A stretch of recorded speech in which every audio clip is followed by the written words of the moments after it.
Hello everyone, hi and good afternoon to all. I welcome you all to the platform of Infinity Learn everyone. My name is Shubhajit and today we will be having a Olympiad session on physics. Okay, so if you remember, अगर आप लोग को याद हो तो हम लोगों ने पिछले सेशन में यूनिट मेजरमेंट्स के बारे में बात की थी. ठीक है, हम लोगों ने फिजिकल क्वांटिटी देखी थी, हम लोगों ने डायमेंशन कैसे लिखी जाती है वो देखी थी कि अगर आपके कोई क्वेश्चंस डायमेंशन वाइज आ गए तो आप उसको ब्रेक कर सको, आप उसको SI यूनिट में ब्रेक कर सको या फिर आप उसके फॉर्मूलाज में ब्रेक कर सको, किसी ना किसी एक फॉर्म में आप ब्रेक कर सको उसको. तो वो हम लोगों ने देखा था. आज का जो सेशन होने वाला है इसमें भी बेसिक्स ही हम पढ़ेंगे. इसमें सबसे पहले हम लोग बात करेंगे एंगल्स की, फिर हम लोग बात करेंगे ट्रिग्नोमेट्री की, उसके बाद हम लोग बात करेंगे डिफरेंशिएशन की. ठीक है, अच्छा फिर आप बोलोगे सर डिफरेंशिएशन क्यों? क्योंकि जो बच्चे ओलंपियाड्स की प्रिपरेशन कर रहे हैं, ठीक है, उनमें क्या होता है कि हम डिफरेंशिएशन से भी क्वेश्चंस बनाते हैं. ठीक है, तो डिफरेंशिएशन की बहुत ज्यादा जरूरत पड़ती है. हालांकि जरूरत तो इंटीग्रेशन की भी है. ठीक है, तो इंटीग्रेशन में बीच में जहां जहां जरूरत पड़ेगी ना, जिस जगह पे जरूरत पड़ेगी, जनरली हमें वर्क पावर एनर्जी में इंटीग्रेशन की जरूरत पड़ती है, उस जगह पे मैं आपको बता दूंगा कि ये कैसे होगा. ठीक है, उस जगह पे एक दो चीजें बता दूंगा, फिर उसके बाद हम लोग आगे बढ़ेंगे. आज का जो सेशन है वो डिफरेंशिएशन तक ही रहेगा. नेक्स्ट सेशन जो होने वाली है वो बहुत ज्यादा इंपॉर्टेंट होगी, क्योंकि नेक्स्ट सेशन में हम लोग स्टार्ट करेंगे आपका काइनेमेटिक्स. काइनेमेटिक्स से पहले मैं आपको वेक्टर्स पढ़ाऊंगा. पूरी वेक्टर्स पढ़ाने के बाद फिर काइनेमेटिक्स पे आएंगे. ठीक है, पूरी वेक्टर्स पढ़ाने के बाद फिर काइनेमेटिक्स में हम लोग आएंगे. और काइनेमेटिक्स में एक बार अंतर करने के बाद फिर वो सारी चीजें फिर तो वो इंटरेस्टिंग लगने लगेगी, क्योंकि फिर आप जो है वो बेसिक्स क्लियर हो जाएगा. फिर उसके बाद हम लोग काइनेमेटिक्स के जितने भी न्यूमेरिकल्स हो सकते हैं, जो भी थ्योरीज है, जो भी कॉन्सेप्ट है, उसको एक एक करके कंप्लीट करेंगे. तो आज का जो सेशन है वो एंगल्स के ऊपर है, उसके बाद trigonometry ratios, trigonometry identities, trigonometry जो फॉर्मूलाज है उनके ऊपर है, और आपका डिफरेंशिएशन के ऊपर है. तो एक एक करके स्टार्ट करते हैं everyone. Late us move forward with this. ठीक है, आइए let us see. सबसे पहले हम लोग एंगल्स के बारे में बात करते हैं. तो एंगल्स के देखो नॉर्मली क्या है कि रिप्रेजेंटेशन ऑफ द एंगल्स तो हम लोग को पता ही है कि कैसे रिप्रेजेंट किया जाता है. हालांकि ये बहुत बेसिक चीज है, लेकिन तब भी ठीक है कि an angle is a figure formed by the two rays. अच्छा, दो रेज की बात क्यों की गई है और दो लाइन सेगमेंट्स की या फिर लाइन सेगमेंट्स की बात क्यों की गई है?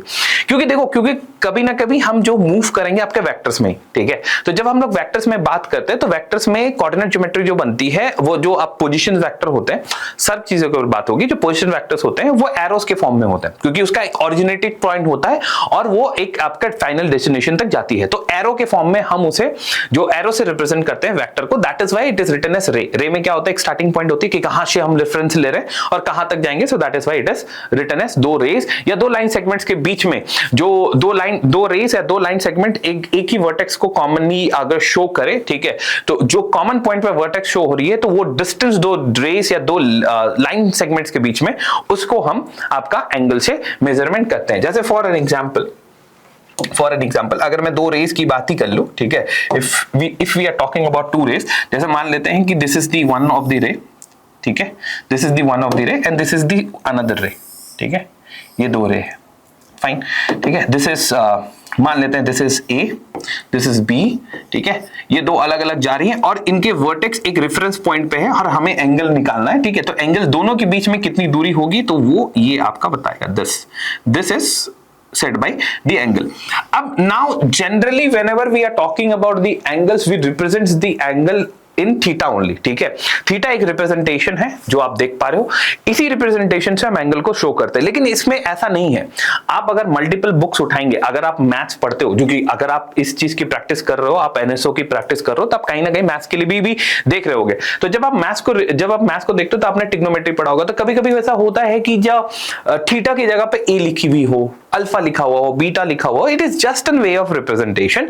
लेकिन generally we represents the angle in the form of theta, कि हाँ भाई ए और बी के बीच में ये जो दूरी दिख रही है, एक वर्टेक्स कॉमन वर्टेक्स है, ये कितना है, तो ये आपका थीटा है. ठीक है, ये सही, ये बात हो गई. अब ये जो एंगल हम बात कर लेते हैं, ठीक है, if you talk about this angle, ये जो एंगल की बात कर लेते हैं, इसको हम लिखते कैसे? ये तो रिप्रेजेंटेशन है. ठीक है, ये तो रिप्रेजेंटेशन है. तो ये अगर रिप्रेजेंटेशन है तो इसको लिखा कैसे जाएगा? तो आपको पता होना चाहिए कि there will be a numerical value, एक न्यूमेरिक वैल्यू होगी,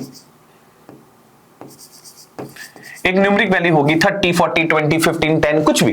ठीक है, और इसी के साथ इसी एंगल्स का यूनिट होगा, इसी एंगल का यूनिट भी होगा. ठीक है। थीटा क्या है? रिप्रेजेंटेशन है। क्या रिप्रेजेंट कर रहा है? दो लाइन सेगमेंट, दो रेस के बीच में कितनी डिस्टेंस है, कितना मूव किया, कितना अमाउंट ऑफ रोटेशन हुआ, ठीक है, ये मेजरमेंट कर रहा है और इसको हम थीटा से रिप्रेजेंट कर रहे हैं। तो थीटा जो होगी एक फिजिकल क्वांटिटी होगी, थीटा जो होगी एक रिप्रेजेंटेशन होगी। अगर ये थीटा एक रिप्रेजेंटेशन है तो ये एक नंबर होगी और साथ साथ उसका यूनिट भी आएगा। अब जैसे हम लोग बोलते हैं ना 90 डिग्री होगी, 30 डिग्री होगी, 20 डिग्री होगी, ठीक है। So what is that degree? 20 तो ये न्यूमेरिक वैल्यू होगी, 20, 30, 50, 90, 120, 360, ठीक है, 270, ये आपकी numeric value. What is the unit? When we talk about the unit ना, आपको न्यूमेरिक वैल्यू तो समझ में आ गई। जब हम लोग यूनिट की बात करते हैं तो हम दो यूनिट्स लेके चलते हैं, ठीक है, दो यूनिट्स लेके चलते हैं। First will take the care of the degree, हम डिग्री को लेके चलते हैं, ठीक है, डिग्री को लेके चलते हैं। मान लेते हैं कि मेरी, अगर मैं आपको रिप्रेजेंटेशन करना सिखाऊं, ठीक है, अगर हम रिप्रेजेंटेशन की बात करते हैं, अगर हम रिप्रेजेंटेशन की बात करते हैं डिग्री की, ठीक है, डिग्री की, तो अगर कोई एंगल है आपका थीटा, कोई एंगल है आपका थीटा 30, तो डिग्री के लिए हम एक ऊपर में एक सर्कल बना देते हैं। This is a circle, a dot, this represent it is a 30 degree, ठीक है। अगर हम बात कर रहे हैं सेकंड यूनिट की, ठीक है, जिसे हम कहते हैं रेडियन, जिसे हम कहते हैं रेडियन, ठीक है। अब रेडियन में क्या होता है? जैसे if we talk about a radian, ठीक है, if we talk about a radian, तो हम ऐसे बोल सकते हैं कि it is going to be pi by 6, representation ऐसा होता है, या फिर पाई बोल देते हैं और पाई के ऊपर आपका एक सी, ये जो सी है, otherwise you write this subscript C, या फिर आप ऐसे बोल सकते हो, या फिर आप पाई लिख दो और पाई के बगल में RAD लिख दो, दोनों काम कर जाएंगे, ठीक है। पाई के ऊपर सी लिख दो, ठीक है, that C represents that we are talking about the radian, it is just a way of representation the radian. And when we talk about the, अगर उस वो नहीं लिखना है तो उसके बगल में आप पाई की जगह पे आप रेडियन भी लिख सकते हो, RAD लिख देना, वो रेडियन को ही शो करेगा। अब यहाँ पे बात उठती है कि सर इसमें जो when we talk about the SI unit of angle, वो क्या है? वो रेडियन ही होता है, ठीक है। तो हमें कन्वर्जन सीखना पड़ेगा, ठीक है, हमें कन्वर्जन सीखना पड़ेगा। अब देखो, मैं ज्यादा कन्वर्जन पे ऐसे तो दिमाग नहीं लगाऊंगा आपके लिए, ठीक है, क्योंकि इसमें कोई ऐसा कुछ खास है नहीं, ठीक है, ऐसा कुछ है नहीं। अगर मैं रेडियंस की बात करता हूं, ठीक है, ऐसा समझते हैं कि अगर मैं रेडियस की बात करता हूं तो ध्यान रखना कि जो पाई होती है, pi radian is equals to 180 degree.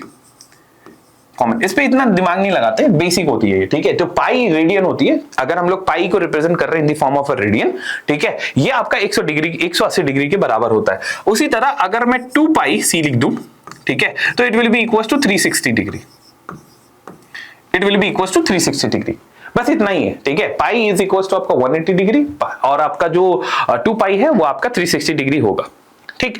ये जो पाई है और आपका ये 2 पाई है, जैसे मैंने आपको बताया ये रेडियन है और ये डिग्री में फॉर्म हो रही है, ठीक।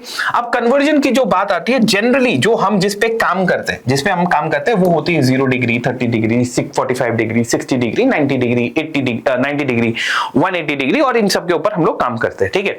360 तक जाती है। तो पहले हम लोग बेसिक्स थोड़ा सा देख लेते हैं कि क्या करना पड़ता है। अगर मान लेते हैं कि मैं आपको कन्वर्जन बताना चाहता हूं कि अगर मेरे पास रेडियन में है, मेरे पास डिग्री में है, ठीक है, मेरे पास जो वैल्यू है वो डिग्री में है और मुझे डिग्री से रेडियन में कन्वर्ट करनी है, मुझे डिग्री से रेडियन में कन्वर्ट करनी है, तो मैं क्या करूंगा, ठीक है, मैं क्या करूंगा, डिग्री में मेरे पास कुछ थी और मुझे रेडियन में कन्वर्ट करनी है। तो मान लेते हैं मेरे पास डिग्री में x डिग्री थी, ये x तो कुछ भी हो सकती है, ठीक है, x डिग्री थी। अगर मुझे उसको रेडियन में कन्वर्ट करना है तो मैं कुछ नहीं करूंगा, मैं लिखूंगा पाई 180 degree multiplication of x degree, ठीक है, बस ये आप पुट कर दो, आपका सॉल्यूशन हो जाएगा। अगर मुझे रेडियन से,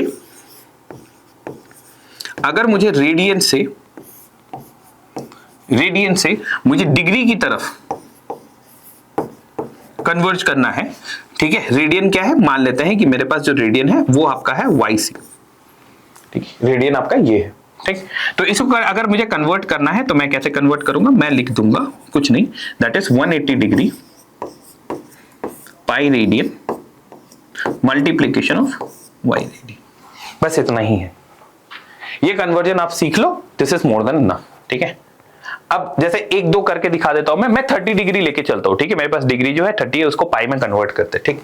तो इसको एक क्वेश्चन की तौर पे देख लो, लिख लो आप लोग, ठीक है। जैसे मान लेते हैं कि मेरे पास जो डिग्री है वो 30 डिग्री पे है और मुझे इसको कन्वर्ट करना है रेडियन में, ठीक है, मुझे इसको रेडियन में कन्वर्ट करना है। अगर ऐसा है तो मैंने आपको क्या बोला था कि अगर इसको कन्वर्ट करना है, ठीक है, तो हम ऐसा बोल सकते हैं कि ये कैसे हो सकती है, ये हो सकती है कि pi radian by 180 degree multiplication of 30 degree. आप इसको सॉल्व करोगे ना तो ये पूरा कैंसिल हो जाएगा, दिस विल बी 6, ठीक है। तो 30 डिग्री जो है 30 डिग्री को हम पाई बाय 6 लिख सकते हैं। 30 डिग्री को हम पाई बाय 6 लिख सकते हैं। इसी तरह अगर मैं 90 डिग्री की बात करूं, 90 डिग्री को कन्वर्ट करना है रेडियन में, ठीक है, रेडियन में कन्वर्ट करना है, तो सेम वही सारी चीजें करेंगे। Pi by 180 degree multiplication of 90 degree, ये कैंसिल हो जाएगी, तो ये पाई बाय जो 2 है it will be equals to 90 degree. ठीक है, क्लियर है बात? ठीक है, बस आपको यही सॉल्व करना है। आप इसका रिवर्स भी कर सकते हो। चलो रिवर्स भी एक देख लेते हैं, ठीक है। मान लेते हैं कि मेरे पास जो एक है, मेरे पास रेडियन में है। Let us talk about a radian, ठीक है, let us talk about a radian. एक रेडियन को भी लेते हैं हम लोग, ठीक है। ठीक, मैं क्या करता हूं, जैसे मैंने यहां पे डायरेक्ट लिख दिया ना, मैं इसको कन्वर्ट करके दिखाता हूं। जैसे ये पाई है, ठीक है, ये कैसे होगा, मान लेते हैं कि मेरे पास है आपका रेडियन में है, मुझे उसको डिग्री में कन्वर्ट करना है, तो मेरे पास पाई रेडियन है, ठीक है, मुझे इसको डिग्री में कन्वर्ट करना है, मुझे इसे डिग्री में कन्वर्ट करना है। तो मैं क्या लिख सकता हूं, मैं यहां पे लिखूंगा कि 180 degree but divided by pi multiplication of pi radian, ठीक है, ये कैंसिल हो जाएगी। तो आपको पता चल गया जो पाई डिग्री होती है, जो पाई रेडियन होता है वो बराबर होता है 180 डिग्री के। बस ये कन्वर्जन है, आप लोग ये कन्वर्जन कर लेना, ठीक है। आप लोगों को किसकी किसकी कन्वर्जन की जरूरत पड़ेगी, जनरली बहुत मुश्किल से it will be going to more than 90 और 120, मोर देन 90 और 120 बहुत मुश्किल से जाएगा, ठीक है। लेकिन तब भी आप लोग एटलीस्ट 90 तक तो कर ही लेना। मैं आपको सारी बताऊंगा लेकिन 90 तक तो एटलीस्ट कर लेना, ठीक है। So this is all about the angle conversation, ठीक है, कि कैसे हम लोग कन्वर्ज करेंगे, कन्वर्जन, ठीक है, कि अगर आपका डिग्री में हो और उसे रेडियन में कन्वर्ट करना पड़े तो क्या कर सकते हैं। तो ये दो चीज आप लोग तो याद ही कर लेना, ज्यादा सही रहेगा, ठीक है। ये कन्वर्जन आप लोग याद कर लेना, this is very good, more than enough, fine, है ना। मैंने आपको बता दिया कैसे सॉल्व होता है, किस तरह से सॉल्व होता है। हम लोग आगे बढ़ते हैं, let us move forward and then will talk about the trigonometric ratios के बारे में बात करते हैं। देखो ट्रिग्नोमेट्रिक रेशियोज क्या होता है, ट्रिग्नोमेट्रिक रेशियोज जो होती हैं, हम एक एंगल को रिप्रेजेंट करते हैं जो ट्रायंगल में होता है, और आपको पता है ट्रायंगल में 3 साइड्स होते हैं, ठीक है। अब वो जो 3 साइड्स होते हैं, उन 3 साइड्स में एक एंगल होती है, उस एंगल को हमें रिप्रेजेंट करना है। और रिप्रेजेंट करने का 6 तरीके होते हैं। ऐसे तो होते 2 ही हैं, ठीक है, बाकी जो होते हैं 2 फंडामेंटल होते हैं, बाकी जो 4 बचे, ठीक है, वो आपका उसका डिराइव्ड फॉर्म है, वो उसको डिराइव्ड करके हम निकालते हैं, ठीक है। जैसे फॉर एन एग्जांपल, ऐसे बेसिक में जैसे मेरे पास एक राइट एंगल ट्रायंगल है, ऐसा मान के चलते हैं that we are having a right angle triangle, ये नहीं, ठीक है, ये आपका एक राइट एंगल ट्रायंगल है, ठीक है।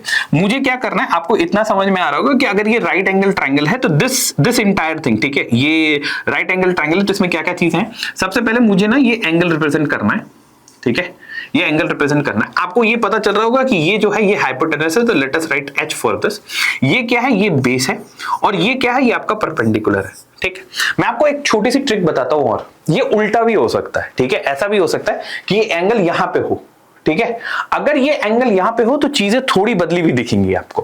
क्या बदली हुई दिखेंगी, अगर एंगल ऐसा होता है, ठीक है, तो एंगल के सामने वाला जो साइड होता है उसे हम परपेंडिकुलर लेते हैं, हमेशा याद रखना, एंगल के सामने वाला साइड परपेंडिकुलर, एंगल के सामने वाला साइड परपेंडिकुलर। आप बोलोगे सर ऐसा क्यों हो सकता है, मैं आपको एक चीज, पहले तो ये तो देख लिया ना, अब देखो ऐसे भी, अगर मैं ये राइट एंगल ट्रायंगल बना दूं, ठीक है, और इसको मैं कुछ नहीं करूं, मैं ऐसे करके घुमा दूं, ठीक है, ऐसे घुमा दो, ठीक है, ऐसे घुमा दो, ऐसे, चलो ऐसे कर देते हैं अपन, है ना, ऐसे एंगल रखा हुआ है, और मुझे पता करना है कि भैया मुझे एक बात बता दो, ये एंगल क्या होगी।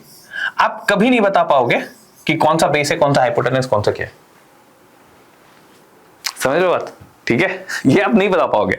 ये तो आपको राइट एंगल ट्रायंगल सिंपल दिख रही है, इसीलिए आपने ये बता दिया, ठीक है। अगर मैं थोड़ा सा रिवर्स कर देता हूं, और ये बनेगी 110% बनती है। जैसे भी बॉडी, जैसे होता क्या है, मैं बस एक रेफरेंस देने की कोशिश कर रहा हूं कि एक इंक्लाइन प्लेन है, इन इंक्लाइन प्लेन पे एक बॉडी बनी हुई रहती है ऐसे, ठीक है, एक बॉडी बनी हुई रहती है ऐसी, इसकी वेट तो नीचे आएगी ही आएगी, ठीक है, ये तो सीधी आती है mg की, लेकिन ये क्या करेगा, ये तो सीधी आएगी लेकिन ये क्या करेगा, ये ऐसे ट्रैवल करता है, ये तो सीधी आएगी पर ये ऐसे ट्रैवल करेगा, ठीक है, नॉर्मल ऐसे हो जाएगा, ये नॉर्मल सरफेस से हो जाएगी, यहाँ पे एंगल थीटा बन जाएगा। तो आपको ये पता करना पड़ेगा साइन और कॉस टूटता कैसे है, यहाँ पे फिर वो चीजें बन जाएंगी एंगल, ठीक है, ये आप देख रहे हो, ये एंगल बन जाएगी, यही एंगल यहाँ पे काम देती है। तो जो आपका जो ये एंगल का जो चेक करते हो, ठीक है, ये याद रखना चाहिए। मैं आपको एक छोटा सा ट्रिक बताता हूं कि थीटा के सामने वाला एंगल हमेशा परपेंडिकुलर होगा, ठीक है, इसका मतलब इस थीटा के सामने वाला एंगल जो ये है, ये आपका परपेंडिकुलर हो जाएगा, ठीक है, थीटा के सामने वाला जो एंगल है वो परपेंडिकुलर हो जाएगा। और परपेंडिकुलर से आपको एक चीज समझ में आ रही है, कुछ भी होगा पर this is going to be 90 degree. If this is going to be 90 degree तो इसके एडजेसेंट जो साइड्स होती है वो हो जाएगी आपकी बेस, और बेस के जो उल्टे साइड में होगा that is going to be hypotenuse, ठीक है, this is what it is there, है ना, सिंपल सा मैथ्स है, ठीक है, और कुछ नहीं है।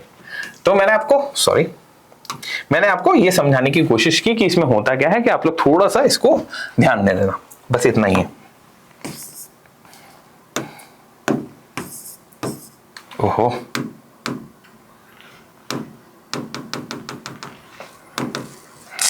मुझे फिर से बनाना पड़ेगा, कोई बात नहीं, ठीक है, आइए हम लोग फिर से बना लेते हैं इसको, ठीक है। इस एंगल को हम रिप्रेजेंट कर रहे हैं, that is going to be theta. ये सामने वाला परपेंडिकुलर है, ये 90 डिग्री है क्योंकि राइट एंगल ट्रायंगल के बारे में बात कर रहे थे। ये आपका हाइपोटेनस हो गया, ठीक है, ये आपका हाइपोटेनस हो गई और ये आपका बेस हो गया, ठीक। और ये मैंने आपको समझाया कि इसको कैसे समझते हैं। तो ये आपका परपेंडिकुलर है, ये 90 डिग्री आपको शो कर रही है, ऑब्वियसली आप ये 90 डिग्री ही होगी, ठीक है, और इसके सामने वाला जो है ये this is going to be your base, और इसका जो अपोजिट साइड है दैट इज हाइपोटेनस, ठीक है। बस इतना ही आप लोग को ध्यान रखना पड़ेगा, ठीक है, यही आपको ध्यान रखना पड़ेगा। आफ्टर दिस, इसके बाद हम लोग क्या कर सकते हैं, इसके बाद देखो मैं आपको बता दूं, ये जो एंगल देखने का तरीका है ना, हम लोगों को ये एंगल को रिप्रेजेंट करना है। इस एंगल को रिप्रेजेंट करने के दो रिप्रेजेंटेशन बने थे फंडामेंटल मतलब सबसे पहले यही दो बने थे, ठीक है। एक बना था कि हम ऐसा बोल सकते हैं, इस एंगल को अगर हमको रिप्रेजेंट करना है तो इस एंगल को रिप्रेजेंट करने के लिए मैं ऐसा भी बोल सकता हूं कि आप बोल दो कि परपेंडिकुलर और हाइपोटेनस के रिस्पेक्ट में ये कैसा होगा, और बेस और हाइपोटेनस के रिस्पेक्ट में कैसा होगा, ठीक है। दोनों के बारे में बात कर सकते थे, परपेंडिकुलर बाय हाइपोटेनस और बेस बाय हाइपोटेनस। मुझे ये रेशियो पता करनी थी, ये कितना होगा, ठीक है। तो ये चीज जब आ रही थी ऐसे, ठीक है, तो हाइपोटेनस और परपेंडिकुलर के बीच में हम लोगों ने एक रिलेशन निकाला, और बेस और हाइपोटेनस का रिलेशन तो आप देख सकते हो, ठीक है। तो बेस और हाइपोटेनस और परपेंडिकुलर हाइपोटेनस के बीच में एक रिलेशन निकाला। वो जो रिलेशन है उनका नाम दिया हम लोगों ने, कि बोल दिया कि अगर परपेंडिकुलर और हाइपोटेनस के बीच में कोई रिलेशन आ रही है जो ये एंगल को रिप्रेजेंट कर रही है, ये एंगल को हम लोगों ने बोल दिया साइन थीटा, ठीक है, ये फंडामेंटल है। उसके बाद अगर बेस और हाइपोटेनस के बीच में कोई एंगल आ रही, बेस और हाइपोटेनस के रेशियोज को देख रहे हैं, तो इसको हम लोग ने बोल दिया कॉस थीटा, ठीक है। This is fundamental, this is completely fundamental. यही दो पहले निकले थे और बाकी सारी चीजें इससे ही निकलने की कोशिश की थी, ठीक है। अब जैसे क्या है कि अगर मैं साइन और कॉस को डिवाइड कर दूं, ठीक है, तो आ जाएगा 10। ये सब कुछ मैथ्स में ट्रिग्नोमेट्री में आप लोगों ने पढ़ा होगा, tan थीटा, ठीक है, tan थीटा। अब इनको डिवाइड करो, देखो अगर इनको डिवाइड करोगे आप, इसको अगर मैं डिवाइड करता हूं तो इसको उल्टा होगा, ये उल्टा हो जाएगा तो हाइपोटेनस कर जाएगा, और ये परपेंडिकुलर बाय बेस हो जाएगा, परपेंडिकुलर बाय बेस, समझ रहे हो, परपेंडिकुलर बाय बेस है, ठीक है। उसके बाद फिर हम लोगों ने क्या बोला कि आप इस साइन को देखो, मैं क्या कर रहा हूं, एक और रिप्रेजेंटेशन दे रहा हूं इसी एंगल को, ठीक है, कि ऐसे भी तो रिप्रेजेंट कर सकते हैं ना, क्योंकि देखो टोटल 6 साइड्स हैं आपके, अगर आपके टोटल 3 एंगल्स बन सकते हैं, 90 थीटा और ये वाला एक थीटा, ठीक है, और 3 साइड्स हैं, ठीक है। तो टोटल 6 पैरामीटर्स पे ये काम होता है। तो 6 पैरामीटर्स पे काम होता है तो 6 पैरामीटर्स लिखेंगे, ये फंडामेंटल्स 2 निकली थी, उसके बाद डिराइव करके निकलेंगे। ये साइन को मैंने उल्टा कर दिया, ठीक है। अगर मैं साइन को उल्टा कर देता हूं तो मैं क्या लिखूंगा कि मैं लिखूंगा 1/sin, ठीक है, 1/sin थीटा को मैं क्या लिख सकता हूं, मैं लिख सकता हूं 1/, ये क्या है, परपेंडिकुलर बाय हाइपोटेनस। और इसी चीज को हम क्या लिखते हैं, हाइपोटेनस बाय परपेंडिकुलर, और इसका 1/ जो sin थीटा ना, इसके अलग नाम दे दिया हम लोगों ने, नाम दे दिया इसका कोसाइन, कोसेक, ठीक है, कोसेक थीटा। आई होप आपको इतना समझ में आ रहा होगा, ठीक है, ये cosec थीटा का हम लोगों ने नाम दे दिया।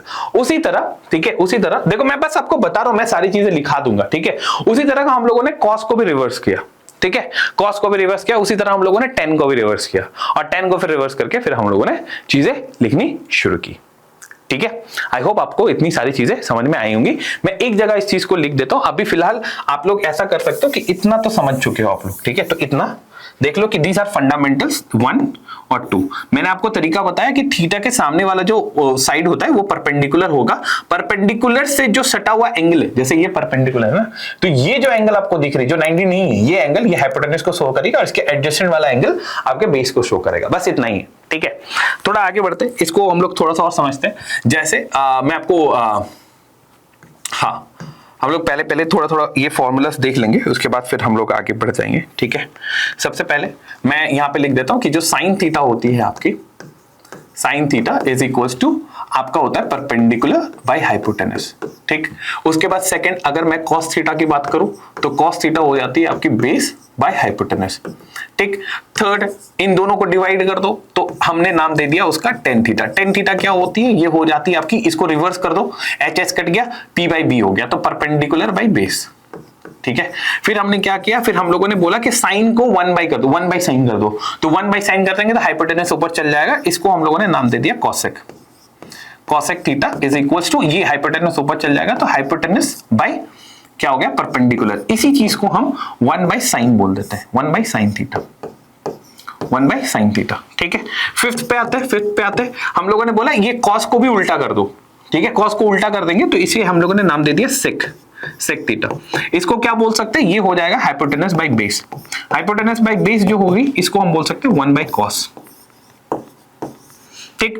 सिक्स्थ वन एवरीवन, जो छठी वाली है सिक्स्थ, इसका क्या कर दो, इसका भी रिवर्स कर दो, perpendicular by base by perpendicular कर दो, ठीक है, तो वो हो जाएगा cot, ठीक है। बेस बाय परपेंडिकुलर कर दोगे तो वो हो जाएगा cot। बस इतना ही तो याद रखना था, इससे ज्यादा कुछ भी नहीं है,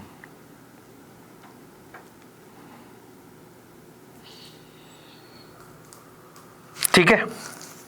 ये भी याद रखना था, बस इससे ज्यादा कुछ नहीं है। जैसे हम लोगों ने क्या बोला, जैसे हाँ हम लोगों ने बोला 10 को रिवर्स कर दो, हम लोगों ने 10 को जैसे रिवर्स कर दिया तो हम बोल रहे हैं ऐसा कि जो इसको नाम दे दिया cot थीटा।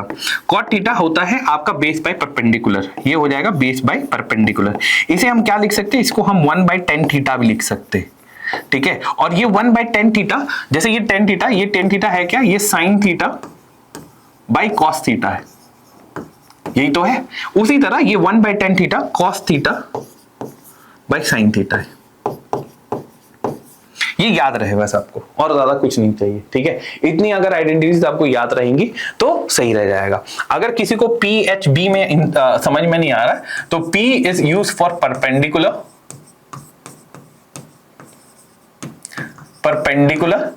ठीक है। H is use for hypotenuse,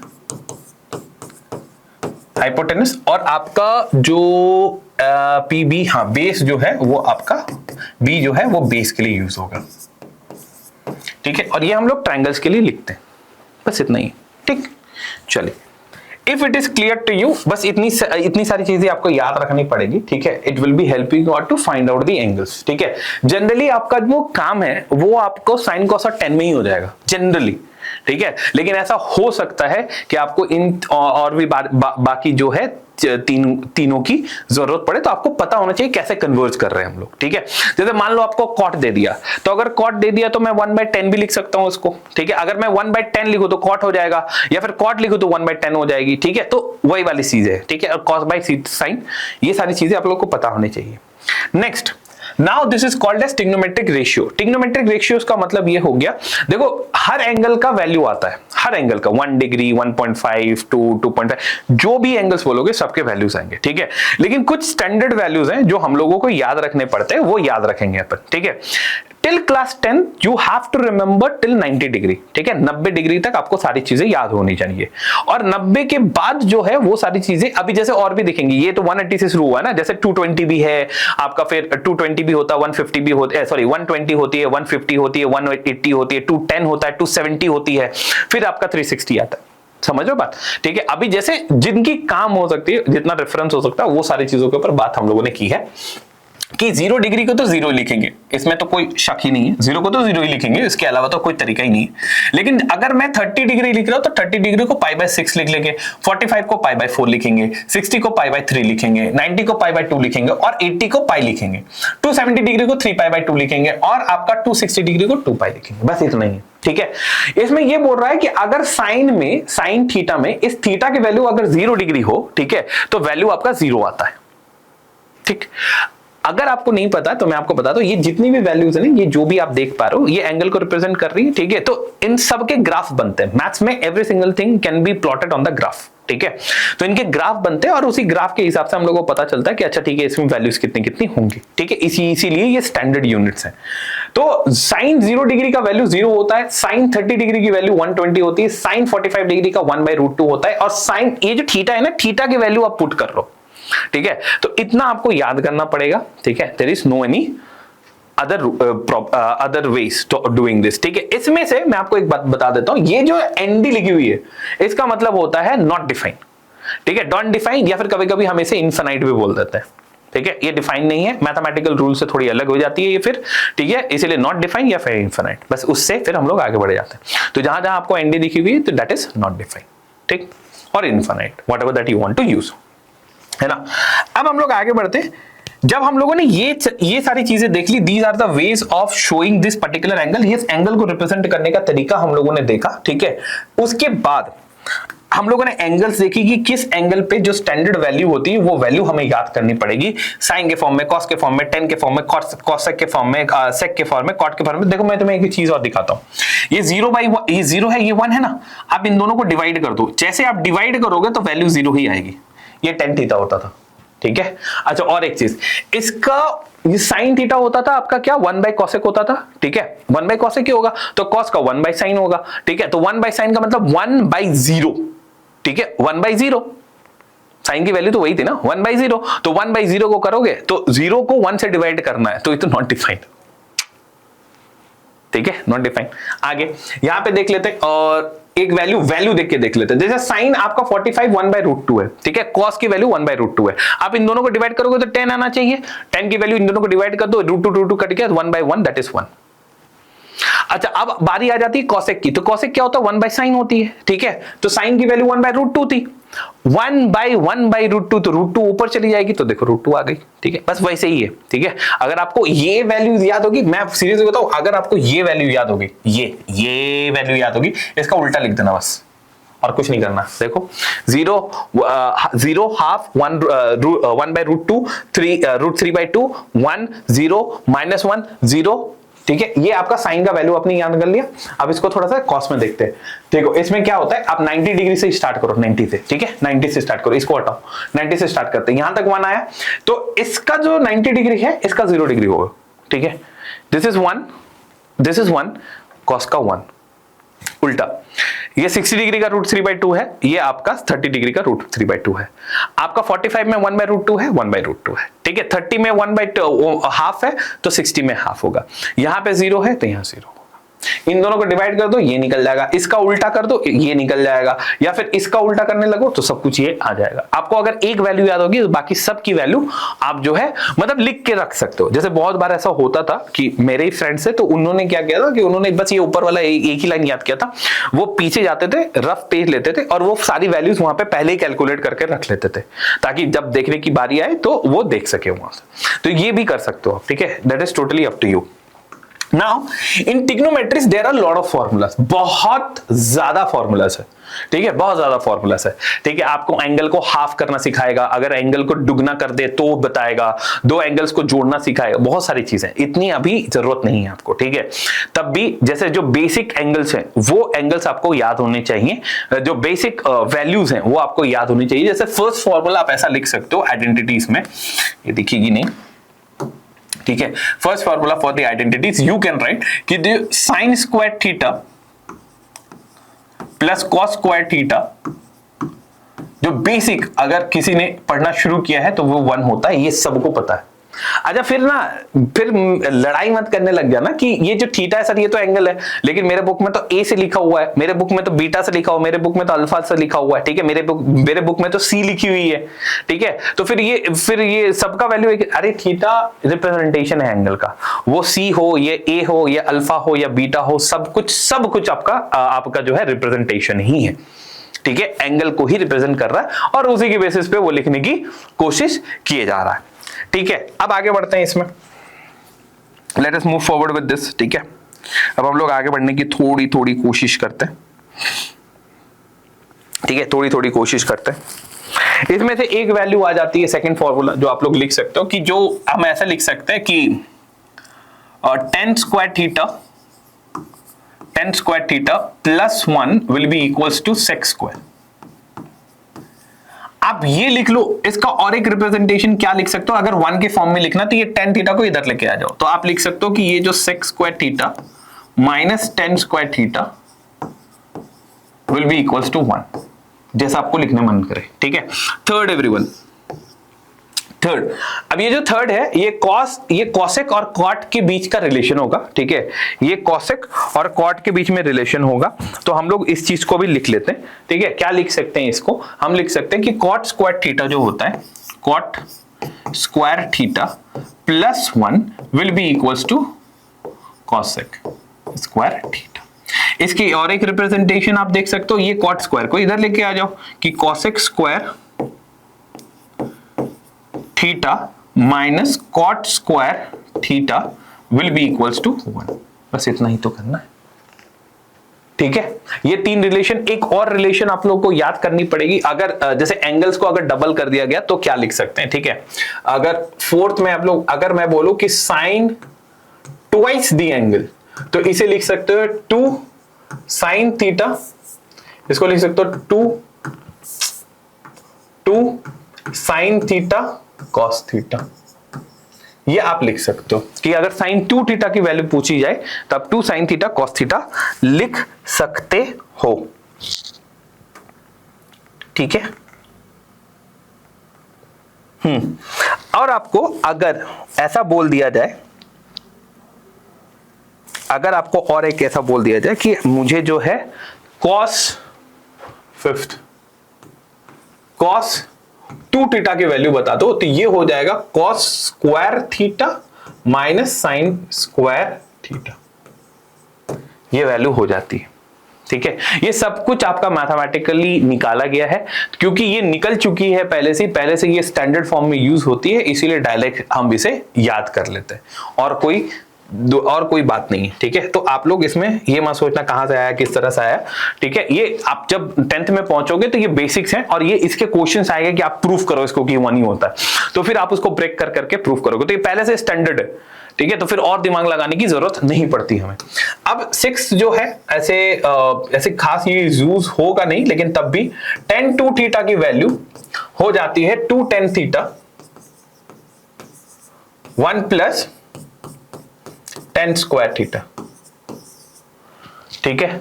tan 2 theta की वैल्यू हो जाती है 2 tan थीटा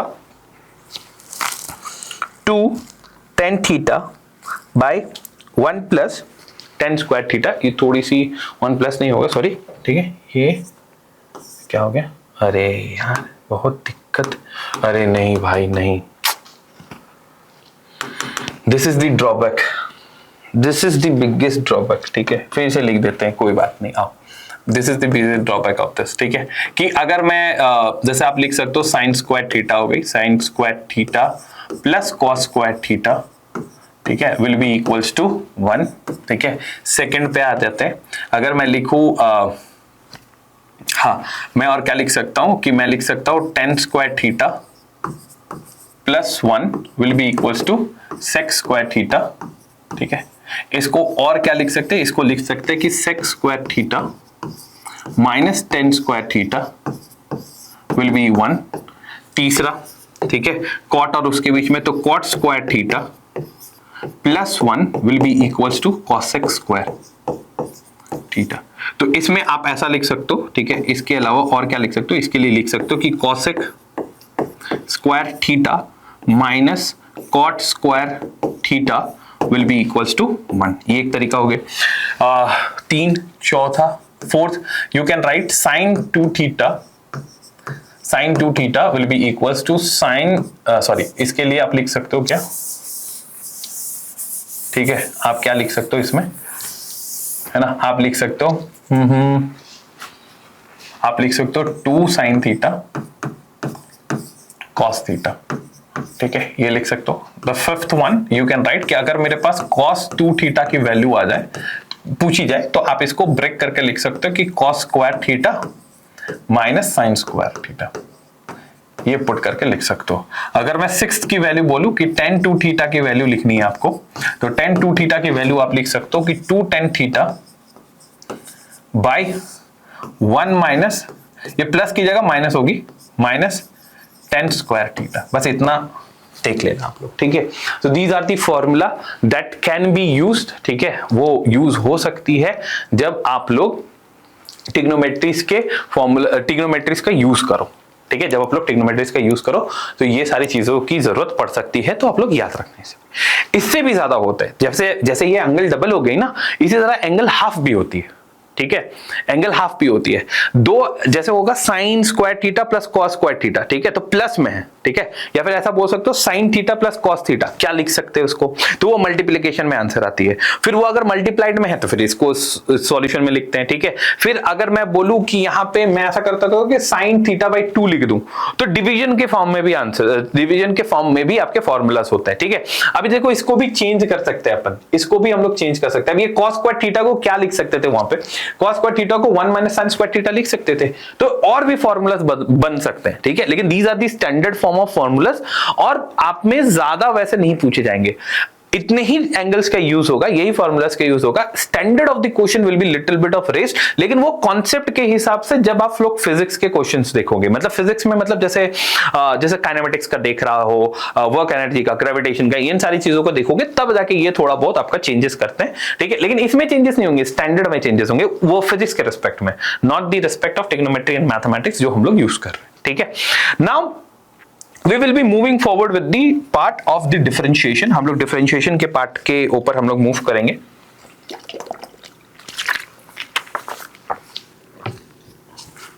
ठीक है। हम लोग डिफरेंशिएशन के पार्ट के ऊपर मूव करेंगे। जैसे डिफरेंशिएशन को मैं आपको ऐसे समझ रहा हूं, ये हेडिंग आप भूल जाओ, मैं आपको ऐसा समझाने की कोशिश कर रहा हूं कि मान लेते हैं कि मेरे पास एक इक्वेशन दी हुई है, मेरे पास एक इक्वेशन है कि y will be equals to x square, मान लेते हैं ऐसा, ठीक है। दो वेरिएबल्स आपको दिख रहे हैं, ठीक है, जो दो वेरिएबल्स दिख रहे हैं स्क्वायर, इसमें आप ये बोल सकते हो कि y की जो वैल्यू है, ठीक है, वो x के रिस्पेक्ट में चेंज करती रहेगी, मतलब y जो है वो x के हिसाब से डिपेंडेंट है, सीधी सीधी हिसाब, दो वेरिएबल्स दिख रहे हैं x हो गई, ठीक। अगर मैं बोलूं अभी, अगर मैं ऐसा बोलूं कि मैं ऐसा बोल देता हूं कि for now, just for an example, ठीक है, just for an example, y की वैल्यू भी 1 ले लो और x की वैल्यू भी 1 ही ले लो, ठीक है, ले लो, ठीक। जब आप इसको पुट करोगे तो आपके पास, मान लेते हैं आपके पास क्या आएगा, जब y की वैल्यू आप, जैसे कोऑर्डिनेट ज्योमेट्री कैसे बनाते थे, ठीक है, कोऑर्डिनेट जो आप ये linear equation in one variable और टू वेरिएबल के क्वेश्चन बनाते थे कि चलो ठीक है x का वैल्यू 1 पुट करके देखते तो फिर आंसर कितना आएगा, ठीक है। तो फिर वैसे ही कर लो, छोड़ो हटाओ, ठीक है। ऐसे देख लेते हैं कि अगर मैं x की वैल्यू को 1 पुट कर दूं, ठीक है, अगर x की वैल्यू को 1 पुट करूंगा तो मेरे पास आ जाएगा क्या, पहला वैल्यू लेते हैं, ठीक है, पहला वैल्यू ऑफ x की अगर मैं 1 पुट कर दे रहा हूं तो y की फर्स्ट वैल्यू जो आएगी वो 1 ही आएगी, मान लिया इस चीज को। अगर दूसरे वैल्यू ऑफ x को मैं 2 पुट कर दूं तो y की जो दूसरी वैल्यू आ जाएगी वो कितनी आ जाएगी, देखो ये स्क्वायर हो जाएगा, 2 स्क्वायर दैट इज 4, यही आएगा, ठीक है। अगर पहले वैल्यू ऑफ x को मैं 1 पुट करके निकालूं तो y की वैल्यू 1 आएगी, अगर दूसरे बार मैंने x की वैल्यू 2 पुट कर दी तो उसकी वैल्यू 4 आएगी, ठीक। अगर मैं अब आपसे पूछूं कि इन दोनों के बीच में डिफरेंस कितना है, ठीक है, डिफरेंस कितना है, तो आप डिफरेंस ये बोलोगे कि ये जो y के बीच में डिफरेंस है, डिफरेंस, ये सिंबल होता है डिफरेंस का, डिफरेंस हो जाता है आपका जो y2, ये जो डिफरेंस आप देख पा रहे हो, ये डिफरेंस का मतलब क्या हो जाता है, डिफरेंस का मतलब हो जाता है y2 minus y1, final minus initial, सीधा सीधी, ठीक है। तो इसकी वैल्यू कितनी आ गई, इसकी डिफरेंस ऑफ y, पूरा लिख देते हैं, ठीक है। किसकी बात कर रहा हूं? y की बात कर रहा हूं। y की बात मतलब कैसे कर रहा हूं? y2 माइनस y1, ठीक है। तो अगर इसको फिर हम लोग कैसे लिख सकते हैं? इसको हम लोग और लिख सकते हैं कि देखो इसकी वैल्यू कितनी है, डिफरेंस ऑफ y जो है ये आ गई आपकी 3 माइनस 1, सॉरी 4 माइनस 1, 4 माइनस 1 जिसकी वैल्यू आ गई 3, ठीक है। कोई दिक्कत नहीं, सब कुछ बढ़िया है ना, कोई दिक्कत नहीं, फाइन, ठीक है। अगर मैं इसका रेशियो भी निकालने की कोशिश करूं, अगर मैं इसके रेशियोज को भी निकालने की कोशिश करूं, यहां पे देखो इस चीज को मैं इसके बारे में भी तो लिख सकता हूं ना। क्या लिख सकता हूं इसके बारे में कि जो चेंज इन x है ये क्या हो जाएगा, ये हो जाएगा x2 माइनस x1, ठीक है। चेंज इन x है ये हो जाएगा x2 माइनस x1, हाँ x2 माइनस x1 होगा। तो चेंज इन x की वैल्यू क्या हो जाएगी, दैट इज 2 माइनस 1, तो इसकी वैल्यू 1 आ गई। तो चेंज इन x की वैल्यू कितनी है, 1 है, और उधर चेंज इन y की वैल्यू कितनी है, 3 है। अगर मैं इनका रेशियोज देखने की कोशिश करूं तो मैं ऐसा लिख सकता हूं कि change in y divided by change in x will be equals to 3 divided by 1, 3 divided by 1 will be equals to 3।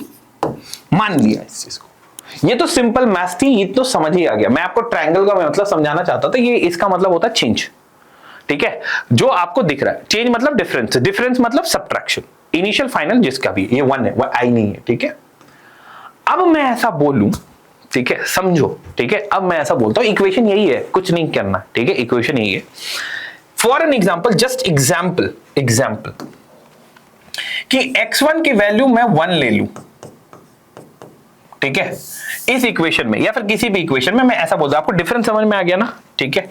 अब मैं बोलूं कि अगर मैं x1 की वैल्यू को, अगर मैं बोलूं कि मैं x1 की वैल्यू को, ठीक है, अगर मैं बोलूं कि मैं x1 की वैल्यू 1 ले रहा हूं, ठीक है, x1 की वैल्यू 1 ले रहा हूं, और मैं x2 की वैल्यू 1.00000 सॉरी 1.00000 लास्ट में कहीं 1 पुट कर दूंगा, ठीक है। तो आपको एक बात तो समझ में आ रही है कि जो x2 है, जो वैल्यू हमने ली है वो बहुत छोटी वैल्यू है, मतलब छोटा सा चेंज किया है हम लोगों ने, ज्यादा चेंज नहीं की है। इस हिसाब से अगर मैं y1 की वैल्यू को बात करूं, अगर इस हिसाब से मैं y1 की वैल्यू लिखूं, इसको, हाँ, अगर मैं इसमें y1 की वैल्यू लिखूं तो y1 की वैल्यू तो आप बोल दोगे कि सर ये तो 1 ही होगा, लेकिन अगर मैं यहां पे ये x2 की वैल्यू पुट करके अगर मैं y2 की वैल्यू निकालने की कोशिश करूं तो आप बोल सकते हो कि x1 और x2 के बीच में जो चेंज है वो बहुत ज्यादा छोटा है। ऐसा आप बोल सकते हो कि इन दोनों के बीच में जो चेंज है, ये डेल x जो आप देख पा रहे हो, it is very small, very small, बहुत कम चेंज है, ठीक है। उसी तरह अगर मैं y1 और y2 की जो भी वैल्यू आएगी इन दोनों के डिफरेंस को देख लूं तो मैं ये भी बोल सकता हूं कि इन दोनों का जो डिफरेंस होगा वो भी वेरी स्मॉल होगा। लॉजिक से तो यही समझ में आता है, ठीक है। अब ध्यान से सुनो, जब ये जो स्मॉल डिफरेंस होती है, जब हम लोग बात करते हैं वेरी स्मॉल डिफरेंस की, जब हम लोग बात करते हैं वेरी स्मॉल डिफरेंस की, डिफरेंस का मतलब आप समझ पा रहे हो, ठीक है, मतलब सब्ट्रैक्शन फाइनल माइनस इनिशियल। जब हम लोग वेरी स्मॉल डिफरेंस की बात करते हैं, x की और y की, किसी की भी, अभी जैसे क्वेश्चन यही लेके चल रहे हैं, तब हम क्या बोलते हैं कि instead of writing this, instead of writing ये, ठीक है, हम क्या करते हैं, इंस्टेड ऑफ राइटिंग ये instead of writing this we change it to this. ये जो d है ये आपको बस इतने बताने की कोशिश कर रहा है कि जो चेंज हो रही है, दो वेरिएबल्स है ना x और y, y x के ऊपर डिपेंडेंट है क्योंकि मुझे y का वैल्यू चाहिए, तो x को चेंज कर रहे हैं, तो x को पहले 1 रखा फिर 2 रखा, हम लोगों ने डिफरेंस निकाला, तो डिफरेंस निकाल के हमें पता चला कि जो y का डिफरेंस है वो 3 है, x का डिफरेंस है वो 1 है, ठीक है। अब दोनों के रेशियोस निकाले तो भी हमें पता चला ये 3 ही है।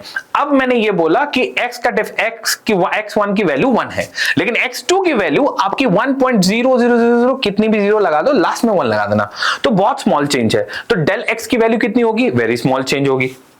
डिफरेंस ही पता करना ना, x2 minus x1 very small, ठीक है। उसी रिस्पेक्ट में y की भी वैल्यू निकालूंगा तो भी वेरी स्मॉल, बहुत ज्यादा स्मॉल। तो जो बहुत ज्यादा स्मॉल है, इंस्टेड ऑफ राइटिंग वो जो डिफरेंस ही तो निकाल रहे हैं, डिफरेंस निकाल रहे हैं बहुत स्मॉल वैल्यूज के लिए, बहुत स्मॉल चेंज के लिए, तो वेरी स्मॉल चेंज, मैं चेंज लिख दूं क्या यहां पे ज्यादा सही रहेगा, very small change very small difference तो लिखा हुआ ही था, ठीक तो था, ठीक है। इसके बदले में हम मूव कर जाते हैं डी पर, ठीक है, ये डी पे।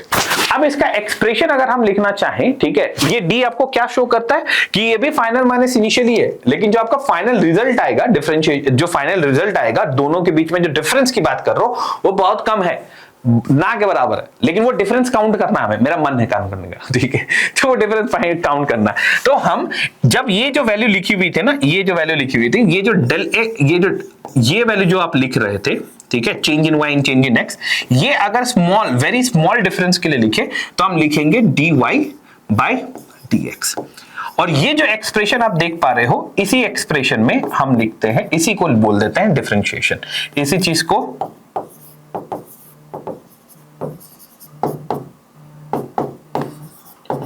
चीज को डिफरेंशिएशन बोल देते हैं, ठीक है, कि बहुत स्मॉल चेंजेस के कारण हम ऐसा कर रहे हैं,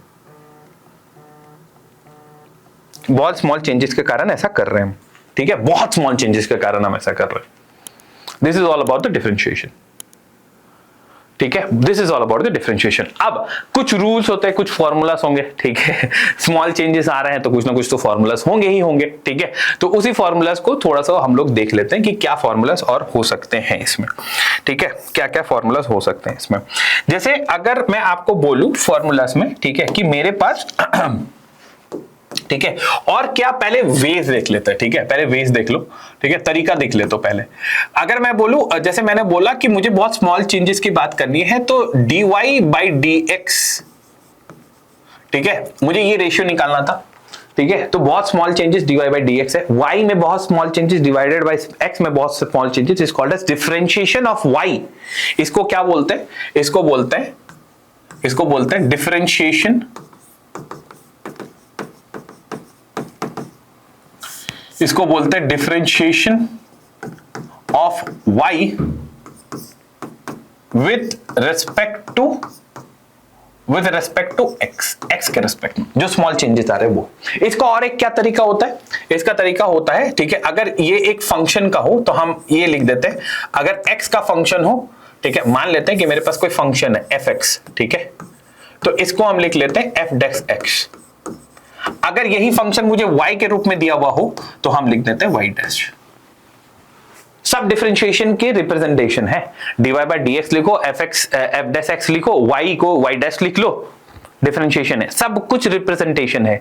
ये हर चीज ये इसी चीज को शो करती है, ठीक है। फिर आप बोलोगे कि सर अगर मेरे पास कोई फंक्शन है जो x के रिस्पेक्ट में नहीं है, t के रिस्पेक्ट में, तो ये x की जगह t लगा देना, बस इतना ही, ठीक है, और ये y with respect to t कर देना, ठीक है, लेकिन पूरे इक्वेशन में फिर t होना चाहिए, x के रिस्पेक्ट में नहीं काम चलेगी, ठीक है। चलिए आगे बढ़ते हैं, कुछ चीजें हम लोग देख लेते हैं कि अगर मेरे पास, ठीक है, कुछ चीजें हम लोग देख ही लेते हैं पहले। अगर मेरे पास y की जो वैल्यू है वो x to the power n है, सुन लो, ठीक है, अगर y की वैल्यू मेरे पास x to the power n है, तो इस केस में जो dy बाई dx होगा ना, वो हो जाएगी मेरी n x n माइनस 1, याद रखना इस चीज को, ठीक है, n x माइनस 1। n क्या है, एक नंबर है, 1 2 3 4 पावर है ना, ये x क्या है, ये कुछ भी हो सकती है, ठीक है, ये हो सकता है साइन का स्क्वायर कर ले, कॉस का स्क्वायर कर ले, ठीक है, ये आपका 5 का स्क्वायर हो गया, ठीक है, x का स्क्वायर है, t का स्क्वायर है, तो जो भी वैल्यू है, तो जो भी स्क्वायर है, क्यूब है, तो वो वैल्यू नीचे आ जाएगी और आप ऐसा लिख दोगे। सेकंड, अगर मैं बोलूं, ठीक है, कि y की वैल्यू मेरे पास एक कांस्टेंट है, ये कांस्टेंट है, कांस्टेंट, ठीक है, क्या है कांस्टेंट, पूरा लिख देते हैं, y की वैल्यू कांस्टेंट है मेरे पास एक, ठीक है, कांस्टेंट है, तो इस हिसाब से dy बाई जो dx होगा। अब मुझे चेंज निकालना था y का x के रेस्पेक्ट में, इसमें तो x है ही नहीं, ये तो वैल्यू है एक, 1 2 3 4 5 फ्रैक्शन डेसिमल एक वैल्यू, एक कांस्टेंट है, तो इसीलिए इसकी वैल्यू 0 हो जाएगी। जब x है ही नहीं तो निकालोगे क्या, चेंज आपको y का निकालना है x के रेस्पेक्ट में, अब x है ही नहीं पूरे इक्वेशन में, तो क्या निकालेंगे, तो वो 0 हो जाएगी, ठीक है। सेकंड, y अगर ऐसा है कि मेरे पास एक कोई कांस्टेंट है c, ठीक है, इसको मैं c बोल देता हूं, ऐसे देख लो, आओ, ठीक, ये कांस्टेंट जो है इसको हम लोगों ने c का नाम दे दिया, ये क्या दे दिया, इसको हम लोगों ने c का नाम दे दिया, c जो है ये c का नाम दे दिया, विल बी इक्वल्स टू ये, ठीक है। चल बढ़िया। अगर मैं कांस्टेंट c है और मेरे पास एक वैल्यू है, ऐसे देख लेना, मेरे पास एक वैल्यू है constant c multiplication of x to the power n, समझ रहे हो? कांस्टेंट c और x to the power n है मेरे पास, कांस्टेंट c और x to the power n है मेरे पास। तो आप कैसे सॉल्व करोगे इसको? याद रखना, इसका जो डिफरेंशिएशन होता है dy by dx, अब देखो ये इसके साथ मल्टीप्लीकेशन में है, इसके साथ मल्टीप्लीकेशन में, मतलब ये पूरा इक्वेशन है मेरा, इसी की वैल्यू y है, तो अलग अलग डिफरेंशिएट नहीं करना, ठीक है। c को निकाल दिया, x को कर दिया, नहीं नहीं नहीं नहीं, ये पूरा इक्वेशन है। इस पूरे इक्वेशन में अगर मैं c को उस पूरे डिफरेंशिएशन के वैल्यू से बाहर निकाल लूं तो मैं c लिखूंगा, और ये मल्टीप्लाइड हो जाएगी आपकी किसकी, ये मल्टीप्लाई हो जाएगी nx to the power n minus 1। याद रहे ये चीज, ठीक है। बस इतना कर लेना, उससे ज्यादा कुछ करने की जरूरत नहीं है।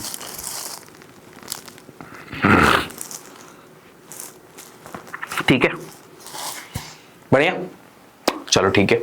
नेक्स्ट फोर्थ पे आते हैं। अगर मेरे पास y की वैल्यू, अब थोड़ा सा ट्रिग्नोमेट्री में आता है, साइन दी हुई हो, साइन थीटा दी हुई हो, ठीक है। यहाँ पे a भी हो सकता है, अल्फा बीटा गामा कुछ भी लिख सकते हैं, लेकिन यहाँ भी ऐसा है।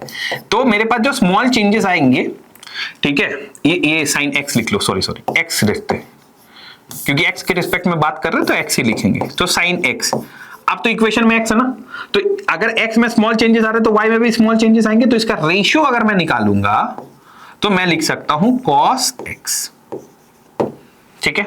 उसी तरह फिफ्थ में अगर y को अगर मैं cos x लिख दूं, अगर y इक्वेशन में cos x आ गया, ठीक है, तो x में जो स्मॉल चेंजेस आएंगे उसको मैं लिख सकता हूं dy by dx मींस मैं लिख सकता हूं differentiation of y with respect to x, मैं लिख सकता हूं negative sign x, negative sign x, ठीक है।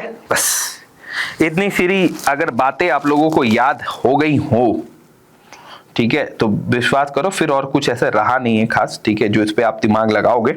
हालांकि there are lot of formulas that you can remember, ठीक है, बहुत सारे फॉर्मूलाज है जो आप याद कर सकते हो, लेकिन तब भी, ठीक है। चलो एक और दो और बता देते हैं, है ना, क्या पता याद क्या पता यूज हो जाए। हालांकि यूज होंगे नहीं, ठीक है, मुझे 100% श्योर है कि इतना तो यूज होगा नहीं, इतने में आपका काम बन जाएगा, ठीक है, इतने में काम बन जाएगा। लेकिन तब भी फिफ्थ है, सिक्स्थ कर लेते हैं आओ, ठीक है।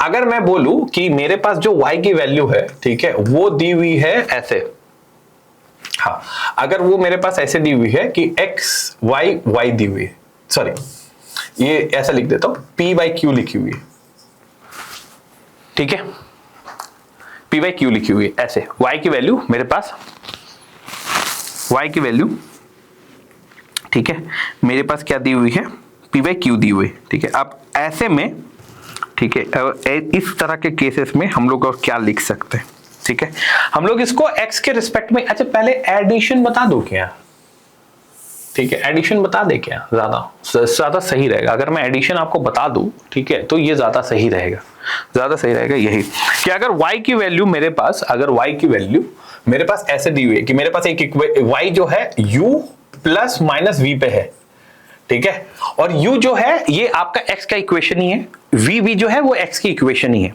अगर देखो यहाँ पे x है तो उस इक्वेशन में x होनी चाहिए, तभी तो स्मॉल चेंजेस निकालोगे ना, है ही नहीं तो निकालोगे कैसे, ठीक है। तो अगर मैं ऐसा लिख रहा हूं y और हम लोग x के रिस्पेक्ट में ही बात कर रहे हैं, ठीक है, तो यहाँ पे u का जो इक्वेशन होगा, जो भी लिखी हुई होगी इक्वेशन में, उसमें x होगा ही होगा, और उस वजह से डिफरेंशिएशन करना है।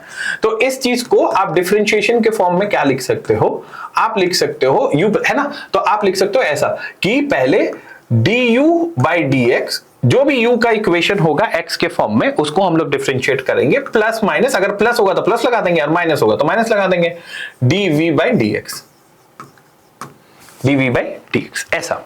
अगर मेरे पास ये तो प्लस में हो गया, प्लस माइनस में हो गया, अगर सिक्स्थ, ठीक है, अच्छा मल्टीप्लीकेशन में भी बात कर लेते हैं, ठीक है, ये तो प्लस माइनस में हो गया, डिवीजन में देख लो, अगर पहले मल्टीप्लाई ही देख लो भाई, ठीक है, v की वैल्यू अगर u मल्टीप्लाइड बाई v है, ठीक है, अगर u को v से मल्टीप्लाई कर रहे हैं तो क्या करना, डिफरेंशिएशन, ठीक है, क्या कर लोगे, पहले u को रखना बाहर, ठीक है, डिफरेंशिएट करेंगे dv बाई dx, dv को डिफरेंशिएट करना, ठीक है, प्लस आप क्या करोगे, v को रखना बाहर, अब v को बाहर रखोगे और du बाई dx, ठीक है। ये होता है मल्टीप्लिकेशन फॉर्म में, इस तरह के फॉर्म्स आते हैं, ठीक है। मल्टीप्लाई करेंगे तो ऐसे ही कर देना, ठीक है। अब बात आ जाती है डिवाइड की। तो हम लोग 7th वाला फॉर्मूला, इतना नहीं आएगा, लेकिन क्योंकि अब मैंने लिखना शुरू कर दिया तो सुनो फिर, ठीक है। तो ये हो जाएगा v स्क्वायर, ठीक है, ये हो जाएगा आपका डिफरेंशिएशन, हाँ ये हो जाएगा v स्क्वायर, v की जो वैल्यू रहेगी वो पूरी की पूरी वैसे की लिख देना, ठीक है। ये हो जाएगा v स्क्वायर सीधा सीधी, ठीक है। उसके बाद फिर क्या होगा, यहां हो जाएगा v multiplication of du by dx, subtraction, यहां आ जाएगा u multiplication of dv by dx, dv by dx, ठीक है। डिवीजन, एडिशन कुछ इसी तरह है और इसी तरह आपको करनी पड़ेगी दूसरा, ठीक है ना। हाँ ये v ये स्क्वायर में आएगा, याद रखना, इसका सिर्फ v लिखना आपको, ये स्क्वायर नहीं लिखना, ये v लिखना, जो भी v की वैल्यू है v लिखना, स्क्वायर मत करना उसको, ठीक है।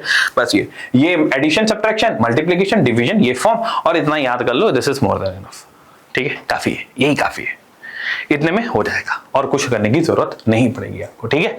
डिफरेंशिएशन, चलो अगर ऐसा है तो I will be trying to give you little few questions, ठीक है। आप लोग प्लीज उसको थोड़ा सा चेक कर लो, एक दो क्वेश्चन मैं ही बता दूंगा, ठीक है, कोई दिक्कत नहीं है उसमें, कैसे डिफरेंशिएट करनी है, ठीक है, कैसे डिफरेंशिएट करना है। और याद रखना कि आप लोगों ने ये सारी चीजें, हम लोग क्या लिख रहे थे, ये सारी चीजें लिख रहे थे कि y जो है वो x पे डिपेंडेंट था, ठीक है। तो हम लोगों को ये पता करना था, हम लोगों को वो इक्वेशन निकालने थे, ठीक है, जो हम लोगों को चेंज इन y निकालना था with respect to change in x, ठीक है। तो हम लोगों को y को डिफरेंशिएट करना था x के रिस्पेक्ट में। अब मान लो इक्वेशन आपका जो है वो p और q के रिस्पेक्ट में, मतलब p को निकालना आपको q के रिस्पेक्ट में, तो यहां पे dp बाई dq हो जाएगा, ठीक है। और अगर dp बाई dq में आपका x का कोई वैल्यू है तो वो 0 है, उसको तो चेंज ही नहीं करना, आपको जिसके बारे में बोला जाए वही चेंज करना है। जैसे मान लो यहाँ पे ये dy बाई dt है, तो इस t का मतलब इस इक्वेशन में जितने भी t होंगे उसी को ही डिफरेंशिएट करना है, अगर t नहीं है तो डिफरेंशिएट ही नहीं करना है, ठीक है, वो तो है ही नहीं, फिर डिफरेंशिएट क्या करेंगे, चेंज तो मुझे t में चाहिए थे, वैल्यू x की लिखी हुई है तो कैसे निकाल दूं मैं, समझ रहे हो बात, तो ऐसा नहीं होता। चलिए कुछ क्वेश्चंस के बारे में बात कर लेते हैं, ठीक है, कुछ क्वेश्चंस के बारे में बात कर लेते हैं, तो यार मेरे को क्वेश्चंस याद तो नहीं है, ठीक है, इसीलिए we are going to use this thing। अगर y की वैल्यू मेरे पास x to the power 4 हो तब, ठीक है, ये सारे क्वेश्चंस ही हैं, ठीक है, मैं ऐसे लिख देता हूं, these are questions of differentiation। थोड़ा सा प्रैक्टिस कर लो इसका, क्योंकि ये जरूरत पड़ेगी आपको, ठीक है। पहला क्वेश्चन, अगर y की value x to the power 4 है तो। दूसरी क्वेश्चन अगर मैं बोलूं, पावर का क्वेश्चन देते क्या ज्यादा सही रहेगा, अगर y की वैल्यू मेरे पास x to the power 3/2 हो, ठीक है। तीसरा क्वेश्चन, अगर y के वैल्यू मेरे पास x to the power half नहीं, y की वैल्यू अगर 1/x to the power x to the power 3/2 हो तो कितना आएगा, ठीक है, x टू दी पावर 3/2 हो तो कितना आएगा। ये ज्यादा टफ हो गया, नहीं रुक जाओ, स्क्वायर लिखा था ना, हाँ ये रहा स्क्वायर, ठीक है, मान लेते हैं स्क्वायर है। फोर्थ में आते हैं, y की वैल्यू अगर x टू दी पावर मेरे पास 3/2 हो तो कितना आएगा, ठीक। और क्या इक्वेशन लिख सकते हैं अपन, फिफ्थ वाला, ठीक है, कि y की वैल्यू 10 हो। सिक्स्थ, अब मैं थोड़ा सा बड़ा इक्वेशन लिखने की कोशिश करूंगा, रूट लिखा था क्या मैंने, नहीं रूट नहीं लिखा ना, ठीक है। तो y की वैल्यू अगर मेरे पास 3x टू दी पावर 2 हो तो क्या होगा 7। y की वैल्यू अगर मेरे पास ऐसे आ जाए 4x का स्क्वायर आ जाए, ठीक है, 8। अगर y की वैल्यू मेरे पास 9x का 3/2 हो जाए तो कितना, 8 हो गया ना, ये 9। हाँ, अगर मेरे पास 9 y की वैल्यू मेरे पास आ जाएगा 2√x तो कितनी वैल्यू हो जाएगी, 10th पे आते हैं, ठीक है, 10th पे आ जाते हैं। थोड़ा साइन कॉस भी दे दे, क्या ज्यादा सही रहेगा, नहीं थोड़ा साइन कॉस भी दे देते, ज्यादा सही रहेगा। अगर मेरे पास y की वैल्यू मेरे पास आ जाए, y हो जाए x स्क्वायर साइन x, तो कितना होगा? अगर मेरे पास इस तरह का इक्वेशन आ जाए कि y की वैल्यू मेरे पास आ जाए एक्स क्यूब कॉस एक्स, ठीक, थोड़ा सा कॉम्प्लिकेटेड 12, y की value e to the power x 13, y की वैल्यू क्या लिख सकता हूं मैं, एक्स स्क्वायर प्लस 1, ठीक है। ये कितना होगा ये आप लोग को पता करना है, ठीक है। एक और वैल्यू लिख लो यहां पे, जो y अगर e to the power x है तो इसका जो डिफरेंशिएशन होता है वो भी e to the power x ही होता है, ठीक है।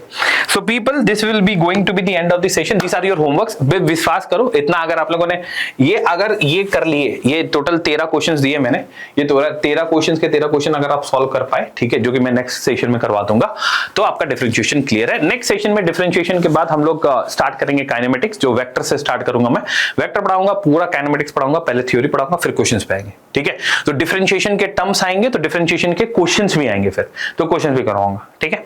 चलिए ठीक है, this is all for the day, thank you everyone for joining, है ना, बाय, सी यू ऑल। और आप लोग जो है कैसा लगा सेशन ये भी जरूर बताना आप लोग, है ना, कमेंट सेक्शन में। This is all for the day, thank you everyone, bye, see you all.